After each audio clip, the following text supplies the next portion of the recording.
नमस्कार, खबर समय जगत में आपका स्वागत है। मैं हर्षिता जौहरी। आइए नजर डालते हैं देश प्रदेश से जुड़ी तमाम खबरों पर। कितने आश्चर्य की बात है, जिस प्राकृतिक गौ आधारित कृषि के लिए प्रधानमंत्री नरेंद्र मोदी और मध्य प्रदेश के मुख्यमंत्री शिवराज सिंह चौहान जमीन आसमान एक किए हुए है, उसे पलेटा लगाने के लिए मानव विभागीय अधिकारियों ने कसम उठा रखी है।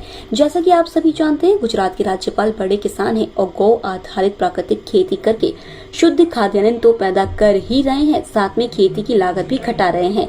इससे बंजर होती जा रही धरती फिर से उपजाऊ हो रही है, सो अलग। मुख्यमंत्री शिवराज सिंह चौहान की व्यक्तिगत रुचि के चलते गुजरात के राज्यपाल ने, उनके प्रशिक्षित अधिकारियों ने और प्रगतिशील किसानों ने समूचे मध्य प्रदेश में प्रशिक्षण शिविर लगाए, तो विभागीय अधिकारियों ने इसका व्यापक प्रचार प्रसार नहीं किया, बल्कि बेहद महत्वपूर्ण कार्यक्रम को फौरी तौर पर निपटा दिया गया। इस बारे में हमने लोक भारती के केंद्रीय पदाधिकारी अशोक त्रिपाठी जी से उनकी राय जानी। आइए देखते और सुनते हैं इस मसले को लेकर उन्होंने क्या कहा। नमस्कार साथियों, खबर समय जगत में आपका स्वागत है और मैं आपके साथ संदेश नेमा।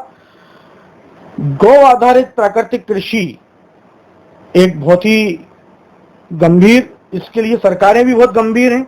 ये गंभीरता कागजों पर है, कार्यक्रमों तक है या जमीन पर भी है। ऐसा मैं इसलिए पूछ रहा हूं क्योंकि अभी गुजरात से एक प्रशिक्षक दल आया, उसने यहाँ के कृषकों को प्रशिक्षण भी किया, सरकार ने गंभीरता पूर्वक कार्य भी किया। इसी सारे विषय पर अपनी बेबाक राय हमारे साथ रखेंगे लोक भारती के केंद्रीय पदाधिकारी अशोक त्रिपाठी जी। सर नमस्कार, बहुत स्वागत है आपका। इस बारे में आपका क्या कहना है? देखिए, कहते हैं ना कि प्रकृति जो है अपनी व्यवस्थाएं स्वयं बतलाती है। कोरोना काल में जो घटनाएं हुई उनने व्यक्ति को सिखा दिया, चले प्रकृति की ओर। बनावटी और सजावटी जीवन काम का नहीं है, प्राकृतिक जीवन ही महत्वपूर्ण है।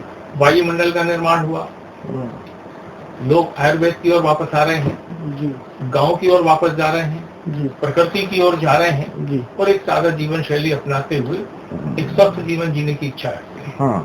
उसमें सबसे महत्वपूर्ण विषय है आहार विहार, पथ्य का। देश के प्रधानमंत्री मोदी जी का वास्तव में विजन कहा जाएगा, उन्होंने इसको गहराई से समझा और तत्काल ही आहार की दृष्टि से, प्रकृति की दृष्टि से गौ आधारित प्राकृतिक कृषि पर जोर दिया। बिल्कुल। इसके दो सूत्र हैं, एक तो व्यक्ति को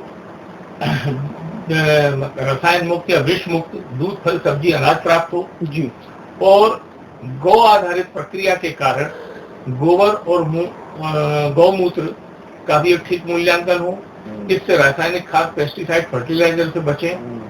तो बहुआयामी योजना का अर्थ है। विगत माहों में वाराणसी के विभिन्न कार्यक्रमों में उन्होंने जोर देकर कहा, और आप ये देखिए कि उसके कारण वो परिस्थिति बनी कि अन्य राज्यों के मुख्यमंत्री उत्तर प्रदेश की बढ़ चढ़कर आज हिमाचल और सिक्किम जैसे राज्य लगभग पूरी तरह प्राकृतिक कृषि पर आते जा रहे हैं। गुजरात के गवर्नर देवव्रत जी वास्तव में वो एक कर प्रेरक किसान है और इतनी जिज्ञासा जागृत है कि एक जगह से आग्रह पर उन्होंने मध्य प्रदेश में एक कार्यक्रम किया।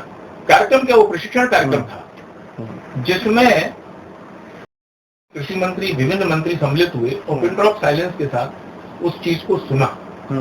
इसके बाद बात यही नहीं बढ़ी, बात इसके आगे बढ़ी कि गुजरात में उन्हीं की प्रेरणा से या उनके प्रयास से 18 प्रशिक्षकों का दल 18, 19, 20 मई को केवल स्वरूप स्वामी जी के नेतृत्व में मध्य प्रदेश के लिए भेजा, जिसमें तीनों दिनों में एक दिन 18 जिले, 2 दिन 17 जिले का प्रशिक्षण होना था। बिल्कुल।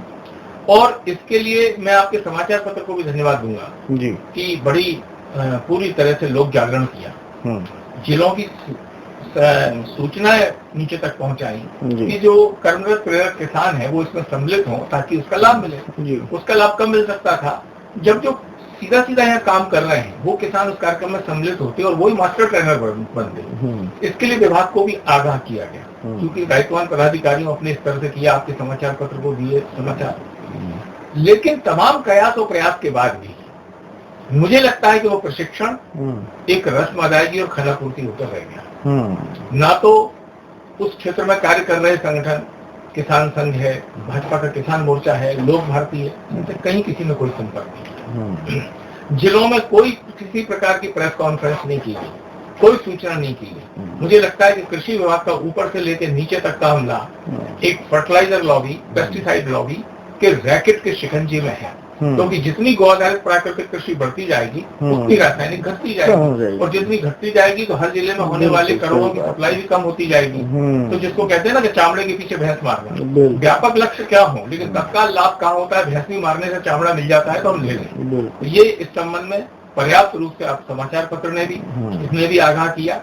इसके संबंध में लोक भारती के पदाधिकारी महामहिम राज्यपाल से भी भेंट की, उन्होंने बिल्कुल सहमति व्यक्त की और उन्होंने इस बात को कहा कि आगामी किसी भी प्रशिक्षण में मुझसे यदि 1 सप्ताह पूर्व मुझे अवगत कराया जाएगा तो मैं हस्तक्षेप करूंगा और ऐसे प्रशिक्षण परिणाम मूलक उपयोगी होना चाहिए। तो इन कार्यों पर लगाम लगाइए और गौ आधारित प्राकृतिक कृषि को बचाइए। धन्यवाद। भोपाल से खबर समय जगत के लिए संवाददाता संदेश नेमा की report. For latest news, subscribe to our channel and press the bell icon.